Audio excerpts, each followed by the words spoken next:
sebelum kita masuk ke materi ya, materi berikutnya ya, beberapa minggu yang lalu ya kita sudah membahas tentang kata kunci, kemudian pengertiannya ya, perencanaan ya.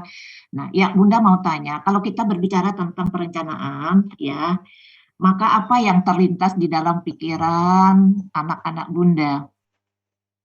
Apa kira-kira yang terlintas di dalam pikiran anak-anak Bunda ketika kita berbicara tentang konsep perencanaan? Hah? Enggak, udah usah ditampilkan. Yang mana jadinya? Statistik. Mempersiapkan segala sesuatu, Bu. Iya, baik. Iya. Nah, jadi di sana yang terlintas di dalam pikiran kita ketika kita berbicara tentang perencanaan secara umum, maka di sana tentu ada satu konsep perencanaan yang akan kita laksanakan pada masa yang akan datang untuk mencapai sebuah tujuan. Ya, oke. Nah, sekarang kalau kita berbicara tentang konsep perencanaan dalam pembelajaran, apa yang terlintas di dalam pikiran anak-anak Bunda?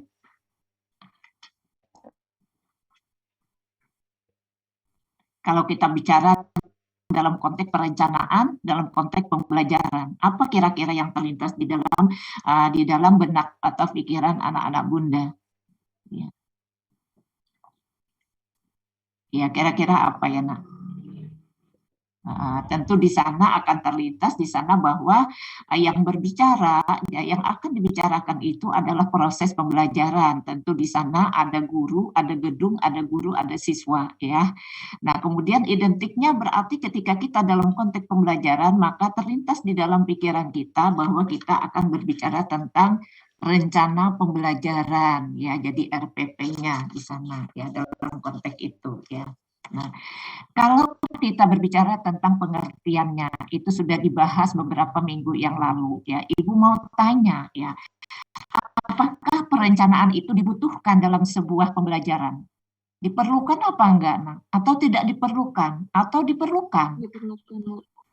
Diperlukan. Kalau itu diperlukan, ya kira-kira apa alasannya ya? Ya, kira-kira apa alasannya kalau itu diperlukan? Agar dalam proses pembelajaran itu bisa teratur, Bu, terstruktur lah. Iya, bagus. Terus siapa lagi? Iya. Mencapai tujuan utama pembelajaran. Tercapai tujuannya boleh. Iya. Kira-kira apa lagi ya?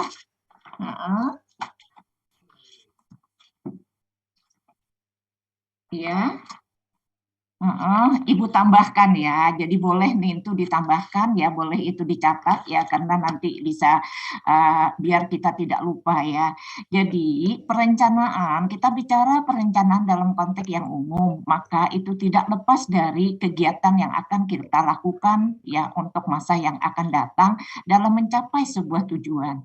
Ketika konteks perencanaan itu ya kita hubungkan dengan pembelajaran ya, maka di sana ada gedung, ada guru dan ada siswa. Nah, ketika kita menyimpulkan bahwa dari pengertian perencanaan pendidikan, perencanaan pembelajaran, maka perencanaan itu sangat diperlukan dan sangat dibutuhkan dalam sebuah pembelajaran dengan beberapa alasan ya. Nah, Ibu tidak tuliskan di sini ya karena ini kan sambungan dari perencanaan sistem yang tentunya sudah dibahas di perencanaan sistem ya. Jadi Ibu dalam konteks ini seharusnya dalam konteks perencanaan pembelajaran tahap kedua ya. Nah, cuma kayaknya mungkin belum disampaikan ya. Ciri-cirinya juga udah pernah dapat enggak ya ciri perencanaan pembelajaran? Prinsipnya. Nah, sebabnya banyak ya yang Ibu pilah ya. Kalau sudah itu berarti Ibu enggak menyampaikan ya. Tapi kalau belum ya disampaikan nanti sekilas ya. Oke. Nah, yang pertama alasannya adalah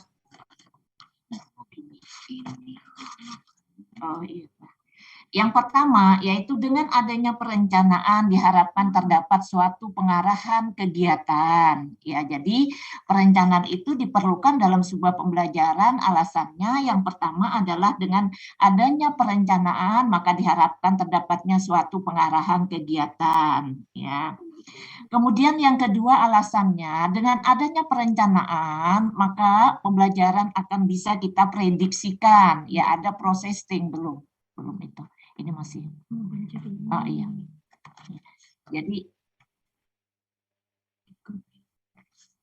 Jadi adanya processing ya. Jadi processing itu prediksi ya. Jadi bisa diprediksikan, bisa perkiraan, boleh ya. Nah, alasan yang ketiga, perencanaan itu memberikan kesempatan untuk memilih berbagai alternatif ya. Jadi dengan adanya perencanaan itu maka memberikan kesempatan untuk memilih berbagai alternatif pilihan.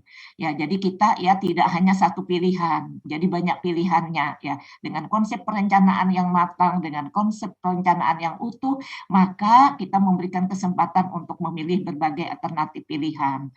Alasan yang keempat, ya dengan adanya perencanaan, maka kita akan menyusun skala prioritasnya. Ya, jadi kita akan dapat menyusun skala prioritasnya, mana yang menjadi pilihan prioritas utama, mana penunjang, ya. Kemudian yang terakhir, yang kelima, alasannya yaitu dengan adanya rencana, maka akan ada suatu alat pengukur. Ya, jadi dalam sebuah perencanaan itu ketika kita membuat satu perencanaan maka di sana akan ada suatu alat pengukur. Nah, alat pengukur itu ya berarti kita harus ada punya skalanya. Misalnya skala 95 sampai 100 sangat efektif. Ya, kemudian di bawah itu efektif, kemudian kurang efektif. Nah, menyusun skala untuk anak-anak Bunda, yakini hubungannya nanti dengan evaluasi. Ya, jadi menyusun skala itu pilihannya jangan sedikit, misalnya sangat efektif, cukup efektif, kurang efektif ya. Lebih banyak pilihan skala itu, maka hasilnya akan lebih halus. Ya, jadi jangan sama hanya dua saja, misalnya sangat efektif, kurang efektif. Ya, jadi jangan. Lebih banyak pilihan skala itu, ya misalnya 3, 5, atau 4 ya. Nah, maka semakin halus nanti hasilnya, semakin lembut ya akan hasilnya. Ya, jadi itu nanti akan dibahas di dalam evaluasi ya. Oke. Nah, itu beberapa alasan bahwa perencanaan dibutuhkan dalam sebuah pembelajaran. Nah, baik kita lanjutkan. Ibu tidak menuliskan di sini ciri-cirinya, hanya nanya dulu. Ciri-ciri perencanaan pembelajaran sudah pernah dibahas enggak di PAI, di perencanaan sistem PAI? Ciri-cirinya. Muhammad Fadil, sudah pernah, Nak? Belum kayaknya, Bu. Oh, belum ya. Kalau begitu berarti Ibu ulang dulu ya ke cirinya dulu ya. Ya, Bu, ulang aja, Bu. Ya, Bu, Kenapa, ulang Nak? aja. Belum Oh, ya ulang sepertinya, Bu. aja ya. Nanti Belum dicatat sepertinya. kembali ya, karena Ibu Ya, udah Bu. buat di dalam PPT. Karena Ya. itu wilayahnya perencanaan di dalam sistem. Ya, jadi tuntas itu ya baru nanti masuk ke perencanaan pembelajaran PAI-nya. Tapi kalau memang itu belum, ya nanti Ibu sampaikan. Tapi mohon maaf, mungkin mencatat sendiri ya, Nak ya. Ibu tidak ada buat PPT di sini ya, Nak ya. Sebagai tambahan. Nanti kalau memang sudah nggak apa-apa ya. Nah, ciri-ciri perencanaan pembelajaran ya. Nah, ciri-ciri perencanaan pembelajaran itu ya ada terbagi menjadi dua konsep ya. Nah, ciri perencanaan pembelajaran itu ada sebelum Perang Dunia Kedua. Ya, jadi ada ciri perencanaan pembelajaran menurut Dignas ya. Ciri perencanaan sebelum Perang Dunia Kedua dia punya ciri yang pertama adalah mempunyai pandangan jangka pendek. Ya, dia mempunyai pandangan jangka pendek. Ya. Nah, yang maksudnya di sini adalah mempunyai pandangan jangka pendek bahwa di dalam proses pembelajaran itu ya itu bertahap ya, jadi hanya berlaku ya 1 tahun saja, jadi 1 periode saja ya. Jadi misalnya ketika guru menyusun perencanaan pembelajaran itu dibikinnya sama 1 tahun ya, 1 tahun. Kalau sekarang per semester bisa per 1 bulan, 4 bulan ya. Nah, kemudian ciri yang kedua yaitu pragmateris ya. Ciri yang kedua itu pragmateris ya. Yang dimaksud dengan pragmateris itu artinya perencanaan itu berdiri sendiri ya. Jadi perencanaan pembelajaran itu ya direncanakan secara sendiri atau terpisah ya. Jadi terpisah-pisah ya. Nah, kemudian yang ketiga yaitu tidak terintegrasi. Ya, tidak terintegrasi. Jadi perencanaan pembelajaran itu punya ciri ya tidak terintegrasi ya. Nah, artinya ya terintegrasi itu ya bahwa perencanaan pembelajaran itu disusun tidak melihat konteks masyarakatnya. Ya, jadi tidak terintegrasi ya. Jadi tidak melihat ya kultur masyarakatnya ya. Kemudian yang terakhir yaitu cirinya tidak dinamis ya. Jadi dia tidak dinamis, itu ciri perencanaan pembelajaran sebelum Perang Dunia Kedua. Ya, tidak dinamis itu dia sifatnya statis ya, statis tidak berubah dari tahun ke tahun ya. Jadi misalnya kalau anak-anak Bunda jadi guru ya, nah itu ada perlu inovasi, ada perlu pembaharuan. Jangan misalnya setahun ini ya konteksnya ini tetapi dikembangkan. Nah, itu berarti sifatnya kan tidak statis ya. Nah, itu. Oke. Nah, sekarang kita lanjut ke ciri menurut Dignas. Ciri menurut Dignas ya, ciri-ciri perencanaan pembelajaran menurut Dignas yang pertama yaitu perencanaan pendidikan, perencanaan pembelajaran harus memberikan kesempatan yang sama bagi peserta didik. Ya, dia lebih panjang ya. Jadi perencanaan pembelajaran harus memberikan kesempatan yang sama dengan peserta didik. Ya, jadi jangan ada anak emas, jangan ada anak tiri, jangan ada yang termarginalkan. Ya, jadi dari Dignas itu sudah skopnya itu udah lebih spesifik ya cirinya. Yang kedua, perencanaan pembelajaran harus komprehensif.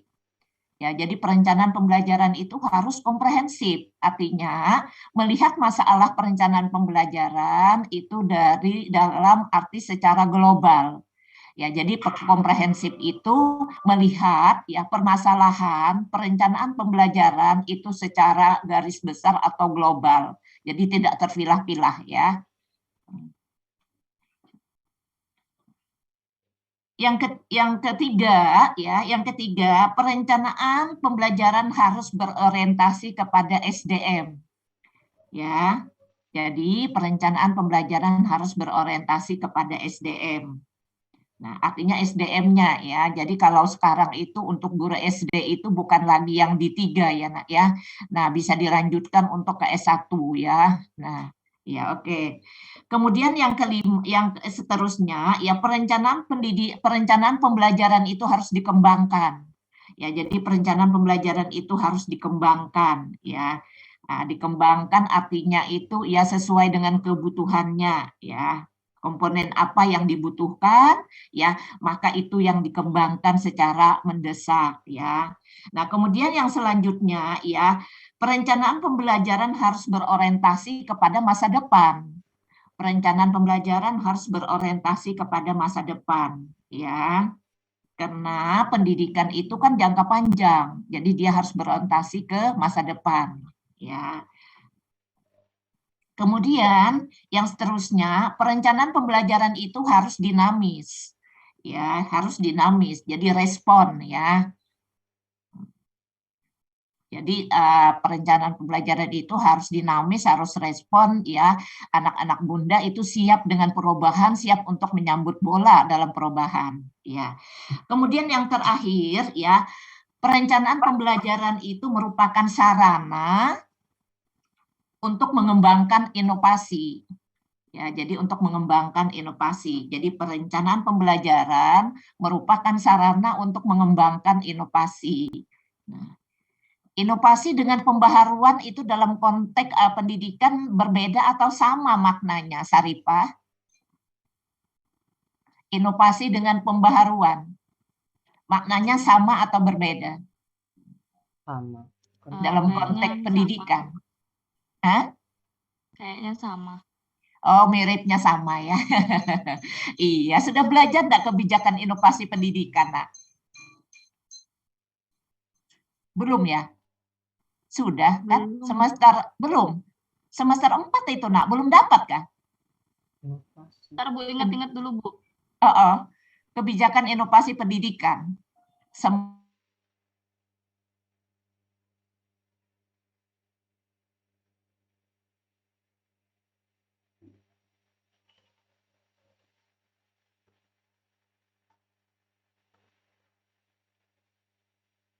Mungkin ada yang kelupaan. Iya, Muhammad, iya. Ya, oke. Belum ya. Jadi kalau kita pengembangan inovasi kurikulum. Pengembangan inovasi. Iya, pengembangan kebijakan inovasi pendidikan. Sudah, Iya, Bu. oh iya, oke. Nah, jadi ketika kita berbicara tentang inovasi, ketika kita berbicara tentang pembaharuan, ya, maka di situ ada sebuah makna perubahan, ya, perubahan. Nah, tapi kalau kita bicara dalam konteks pendidikan, maka di sana ada perbedaan, nah, ya. Nah, karena pendidikan, pembelajaran dalam mencapai sebuah mutu pendidikan. Kalau kita bicara tentang perubahan, ya, atau pembaharuan, itu artinya perubahan untuk mencapai sebuah mutu pendidikan atau pembelajaran yang dibutuhkan itu secara keseluruhan perubahannya, baik gurunya, baik kurikulumnya, ya. Nah, baik sarana prasarananya, ya, sistem penilaiannya. Nah, jadi kalau perubahan itu berubah secara totalitas dalam mencapai sebuah mutu pembelajaran. Tapi kalau inovasi itu perubahannya hanya sebagian yang mendesak. Jadi misalnya ketika kita ingin pembelajaran bermutu, yang dibutuhkan di sini adalah kurikulumnya dulu yang berubah. Nah, berarti bagian yang dibutuhkan. Jadi perbedaannya kalau inovasi perubahan bagian yang dibutuhkan, tapi kalau pembaharuan dan perubahan itu berubah secara totalitas, ya Nak ya. Nah, bisa dipahami Nak? Bisa, Bu. Iya, oke. Sekarang kita lanjut ya. Nanti minggu depan kita bahas prinsipnya ya, mungkin juga belum dibahas waktu di PAI semester ya, sistem pembelajaran PAI ya. Nanti minggu depan saya tambahkan. Nah, sekarang kita masuk ke karakteristik dulu. Ya, ini ada di PPT-nya Bunda ya, tentang karakteristik ya. Karakteristik perencanaan pembelajaran itu meliputi ada 3 hal. Nah, yang pertama, perencanaan pembelajaran merupakan hasil dari proses berpikir. Nah, artinya di sini ya, bahwa perencanaan pembelajaran itu harus disusun secara matang, tidak boleh asal-asalan. Jadi perencanaan pembelajaran merupakan hasil dari proses berpikir. Ya. Jadi tidak boleh ya, artinya suatu perencanaan pembelajaran itu disusun harus secara komprehensif, tidak boleh asal-asalan. Ya.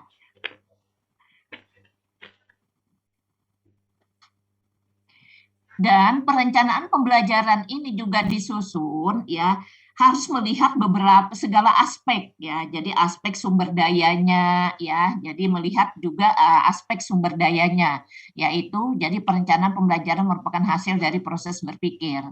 Yang pertama ya. Jadi perencanaan harus dibuat secara komprehensif. Yang kedua, perencanaan juga harus melihat segala macam aspek ya. Aspek sumber dayanya, aspek SDM-nya ya. Jadi di sana menurut Sanjaya. Kemudian yang kedua, perencanaan pembelajaran disusun untuk mengubah perilaku peserta didik sesuai dengan tujuan yang akan dicapai. Nah, artinya di sini ya, purpose ya, utama dari perencanaan pembelajaran adalah untuk ketercapaian sebuah tujuan. Ya, jadi purpose dari perencanaan pembelajaran itu adalah untuk ketercapaian sebuah tujuan. Jadi perencanaan yang disusun itu nanti berorientasi hasil akhir adalah tercapainya sebuah tujuan akhir. Nah, kemudian yang ketiga ya, perencanaan pembelajaran berisi tentang rangkaian kegiatan yang harus dilaksanakan untuk mencapai sebuah tujuan. Nah, maksudnya yaitu bahwa konsep perencanaan pembelajaran itu harus berfungsi ya sebagai pedoman untuk mendesain ya pembelajaran sesuai dengan kebutuhan siswa ya. Jadi sesuai dengan kebutuhan siswa ya. Kalau perencanaan dalam bahasa Indonesia disebut perencanaan. Kalau perencanaan dalam bahasa Inggris disebut dengan planning. Tapi kalau perencanaan dalam konteks pembelajaran disebut apa, Nak? Ada yang tahu?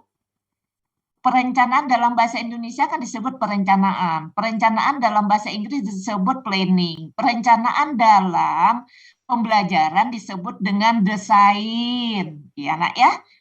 Jadi perencanaan dalam konteks pembelajaran itu disebut dengan desain. Ya, dengan desain. Nah, Karakteristiknya ada 3 sudah ya. Sekarang kita lanjut ke elemen.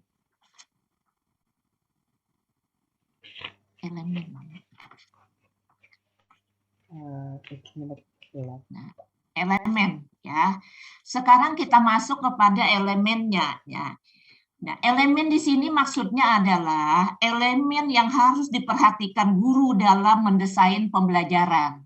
Jadi maksud dari elemen di sini adalah elemen yang harus diperhatikan atau yang harus dipertimbangkan oleh guru dan calon guru dalam mendesain sebuah pembelajaran. Nah, tentu ada beberapa karakteristik yang harus diperhatikan dalam menyusun atau mendesain sebuah konsep pembelajaran. Ya, yang pertama di sana adalah karakteristiknya, yaitu karakteristik peserta didik, yaitu berkaitan dengan kondisi psikologis dan psikologisnya, ya. Nah, artinya di sini ya, yang dimaksud dengan karakteristik secara psikologis ini adalah bahwa ketika kita mendesain sebuah pembelajaran, kita harus memperhatikan kemampuan awal dari murid. Kemampuan awal dari siswa itu seperti apa kemampuannya, ya. Yang kedua, yaitu kesiapan anak untuk belajar.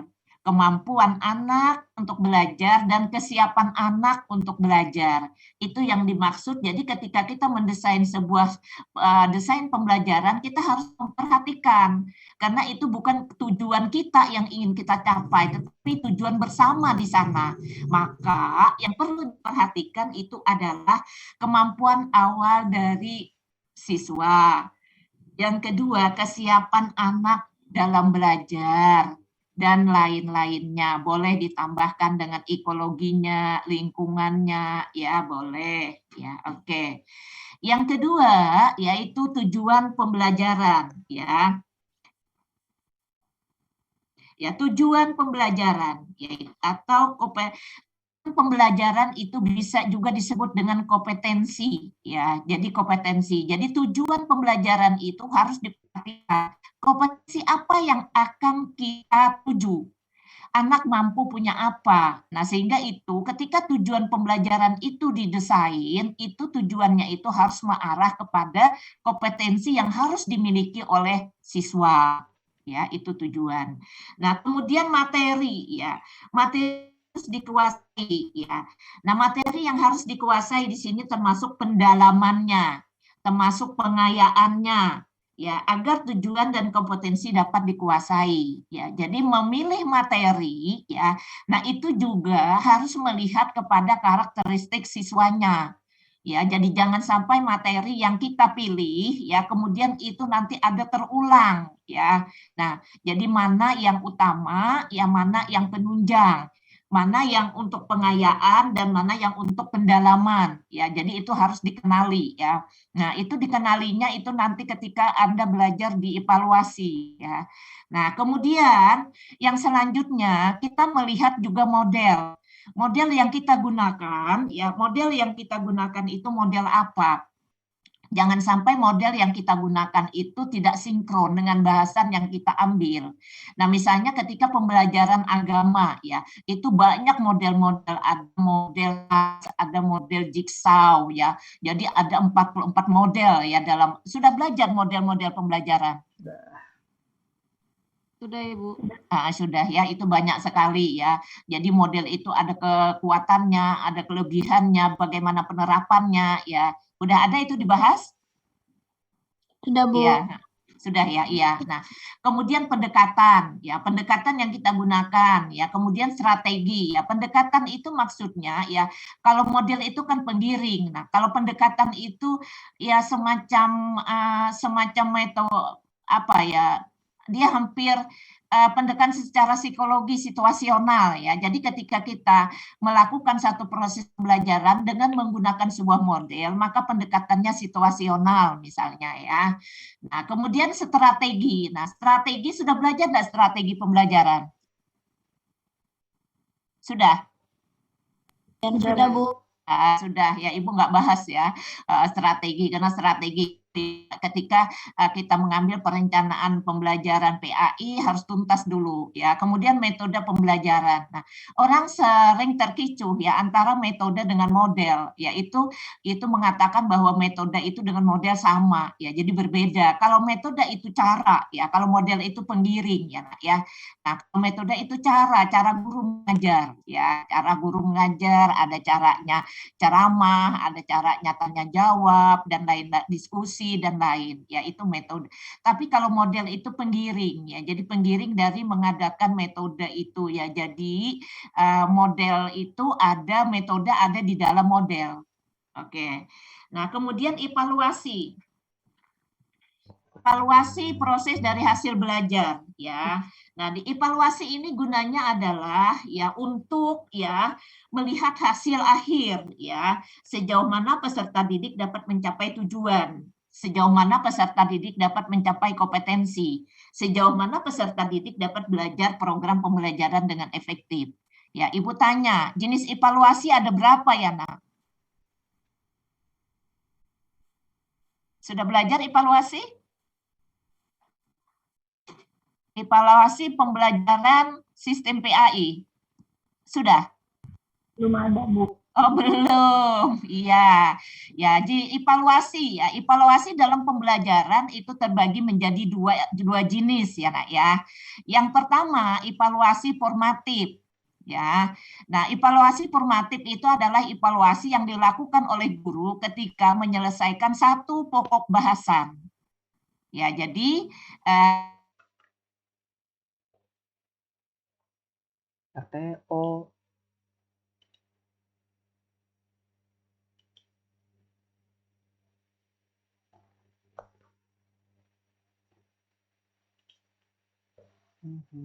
RTO ini. Ya, namanya sumatif ya. Jadi formatif dan sumatif ya. Nah, kalau sumatif ya, kalau sumatif itu adalah jenis evaluasi yang akan dilakukan oleh guru dan calon guru ya ketika menentukan anak itu naik kelas atau tinggal kelas. Jadi penilaian evaluasi secara keseluruhan. Ya, secara keseluruhan. Iya, oke. Elemen kunci sudah bisa dipahami, Nak?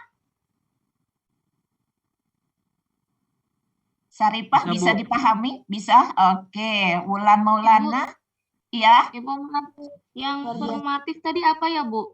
Soalnya Formatif. tadi aku- Formatif yang pertama kan tadi yang pertama apa yang kedua? Yang pertama, Bu. Formatif itu jenis evaluasi yang dilakukan oleh guru atau calon guru ketika menyelesaikan satu pokok bahasan materi, satu kali pertemuan. Formatif. Kalau sumatif itu berarti jenis evaluasi yang dilakukan oleh guru ketika menentukan anak itu naik kelas atau tinggal kelas keseluruhan ya. Jadi 1 tahun, 1 semester 1 tahun ya. Oke, nah dari bahasan yang pertama sampai ini ada yang belum dipahami, silahkan. Atau sudah bisa dipahami